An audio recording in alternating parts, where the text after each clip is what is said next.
നല്ല മൂർച്ചയുള്ള നല്ല മൂർച്ചയുള്ള ചോദ്യം ചോദിച്ചു അങ്ങേക്ക് നേരെ. ശിവപ്രസാദ് നീർക്കുന്ന രണ്ട് ചോദ്യം ചോദിച്ചു, അങ്ങ് തൊട്ടിട്ടില്ല. ഈ പറയുന്ന ത്രിവർണ്ണ പതാക മാറ്റി രാജ്യത്തിന്റെ പതാക കാവിക്കൊടിയാക്കണം എന്ന് പറയുകയാണ്. അജണ്ടയാന്നേ ശിവപ്രസാദ്, അല്ലാതെ ഒരു അറലക്കട പ്രശ്നമല്ല അത്.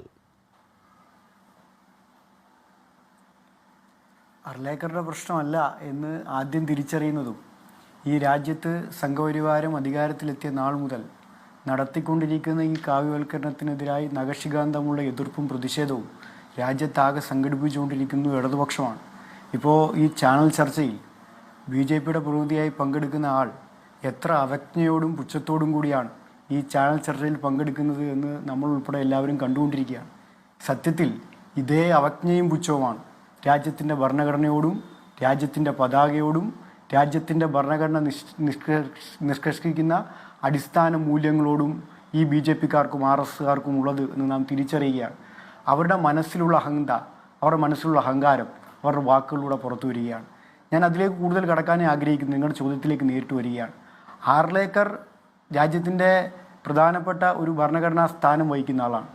ആ രാജ്യത്തിൻ്റെ ഭരണഘടനാ സ്ഥാനം വഹിക്കുന്ന ആൾ രാജ്യത്തിൻ്റെ പ്രധാനപ്പെട്ട ഒരു ഭരണസിരാ കേന്ദ്രത്തിൻ്റെ ഭാഗമായ രാജ്ഭവനിൽ ഏതെങ്കിലും ഒരു ചിത്രം വെച്ചാലോ അല്ലെങ്കിൽ ഏതെങ്കിലുമൊക്കെ ബിംബങ്ങൾക്ക് മുന്നിൽ പുഷ്പാർച്ചന നടത്തിയാലോ അത് സാരമില്ല എന്ന് പറഞ്ഞ് നമുക്ക് എടുക്കാൻ കഴിയില്ല.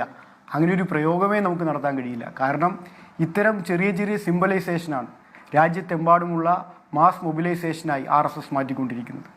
RSSൻ്റെ ഹിന്ദുത്വ അജണ്ടയുടെ ഏറ്റവും പ്രധാനപ്പെട്ട പ്രയോക്താക്കളായി രാജ്യത്തെ വിവിധ ഗവർണർമാർ മാറുന്ന കാഴ്ച വർത്തമാനകാല ഇന്ത്യയിൽ നാം വിവിധ സംസ്ഥാനങ്ങളിൽ കണ്ടുകൊണ്ടിരിക്കുകയാണ്.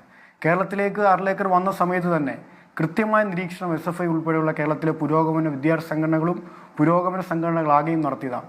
അർലേക്കർ ഒരു ഹാർഡ് കോർ RSSകാരനാണ്. ഒരു ഹാർഡ് കോർ RSSകാരൻ ഇതിൽ നിന്ന് വ്യത്യസ്തമായി മറ്റെന്താണ് കേരളത്തിലെ ജനങ്ങൾക്ക് പ്രതീക്ഷിക്കാനാവുക? ഇവിടെ ഈ ചർച്ചയിൽ നാം ഉയർത്തേണ്ട പ്രധാനപ്പെട്ട രണ്ട് ചോദ്യങ്ങളുണ്ട്. ആ ചോദ്യങ്ങളിൽ നിന്ന് ഇപ്പോൾ എൻ്റെ പാനലിസ്റ്റായ ആൾ ഉൾപ്പെടെ ചോദിച്ച ചോദ്യത്തിൽ നിന്ന് വളരെ ബുദ്ധിപരമായി മറ്റു ചില ചരിത്രങ്ങൾ പറഞ്ഞ് BJP പ്രതിനിധി ഒളിഞ്ഞു മാറുകയാണ്. 1857 മുതലുള്ള ഇന്ത്യൻ സ്വാതന്ത്ര്യ സമരത്തിൻ്റെ ചരിത്രം വേണമെങ്കിൽ നമുക്ക് ചർച്ച ചെയ്യാം.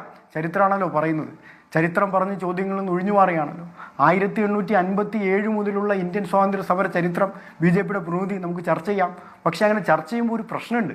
ആ പ്രശ്നം മറ്റൊന്നുമല്ല, ആ ഇന്ത്യൻ സ്വാതന്ത്ര്യ സമരത്തിൻ്റെ ഒരു ഏടിലും ഒരു ദിവസവും ഒരു മണിക്കൂറിലും RSSൻ്റെ ഒരു വാക്കും നമുക്ക് കേൾക്കാൻ കഴിയില്ല. RSS നടത്തിയ ഒരു സംഭാവനയും നമുക്ക് വായിച്ചെടുക്കാൻ കഴിയില്ല. പിന്നെ ഏത് ചരിത്രത്തെ പറ്റി നിങ്ങൾ പറയുന്നത്? നിങ്ങൾ ഏത് ചരിത്രമാണ് ഈ ചർച്ചയിൽ ഓർമ്മിപ്പിക്കാൻ ശ്രമിക്കുന്നത്? നിങ്ങൾക്ക് രണ്ട് ചോദ്യത്തിന് മറുപടി പറയാതെ ഈ ചർച്ചയിൽ നിന്ന് ഒഴിഞ്ഞു മാറാൻ കഴിയും. ഞാൻ നേരിട്ട് ചോദിക്കുകയാണ്, സ്ട്രെയിറ്റ് ടു യു. രണ്ട് ക്വസ്റ്റ്യനാണ് ചോദിക്കുന്നത്. ഒന്ന്, ഇന്ന് BJP നേതാവ് ശിവരാജൻ പറഞ്ഞ ഇന്ത്യ